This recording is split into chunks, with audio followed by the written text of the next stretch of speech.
এখন একটা সুযোগ আসছে নির্বাচনের, কাজে এই সুযোগটা আমরা কি হাতছাড়া করতে চাই? তাহলে এই সুযোগটা নিতে গেলে আগে কি করতে হবে? সুসংগঠিত হতে হবে দলকে এবং আপনার এলাকাকে, এবং কমিটি সুন্দর করে গঠন করতে হবে, যেখানে ত্যাগীরা থাকতেই হবে, যেটা ভাইস চেয়ারম্যান সাহেবের নির্দেশ আছে। কোনো কমিটিতে কোনো বাণিজ্য হবে না।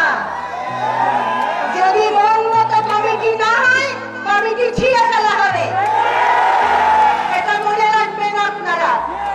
এবং এখন অন্য কাজ বাদ দেন, আগামী দিনে পার্মানেন্ট ভাবে কি করতে চান সেটার দিকে আগান। এই টেম্পোরারি কাজ নিয়ে কি করবেন? এখন নির্বাচনের দিকে এগিয়ে যেতে হবে। 31 দফা দাবিটা সম্বন্ধে জানতে হবে। 31 দফা কি, বিএনপি কি বলছে সেটা জানেন, জনগণের মধ্যে সেটা প্রচার করেন। Bus stand, micro bus stand, rail station, আমাদের কৃষক ভাইদের ওখানে সব জায়গায় এটা সম্বন্ধে কথা বলেন।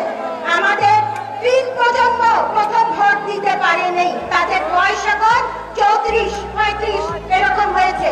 এখন আগামীতে যেটা আসছে তাদেরকে বলেন তুমি কেন বিএনপিতে ভোট দিবে, তাহলে তুমি 31 দফাটা নিশ্চয়ই ভালো করে জানো, তাহলে তুমিও প্রচার করো যাতে করে বিএনপিকে মানুষ ভোট দেয়। এখন দরকার ভোটার, বিএনপিকে জিতাতে হলে, চেয়ারে বসাতে হলে ভোটার জোগাড় করুন। দায় সারা ভাবে থাকবেন না, ব্যবসা বাকি নিয়ে এত অস্থির হবেন না। আওয়ামী লীগের ফেলে যাওয়া সব বাণিজ্যগুলো আপনারা নিয়ে তাদের উচ্ছিষ্টগুলো আপনারা খাচ্ছেন, আর কত এগুলো খাবেন? আপনারা তো জিয়ার সৈনিক, আপনারা জিয়ার সৈনিক, উচ্ছিষ্ট খায় না। কাজে এখন থেকেই তৈরি হয়ে যান, নির্বাচনের থেকে কি করে হবে। আর একটা কথা বলে দিচ্ছি, এটা খুব মন দিয়ে শোনেন, এটা একটা সতর্ক ব্যাপার বলে দিচ্ছি। আপনারা রাসেল ভাইপারের উত্তাপ দেখেছিলেন না?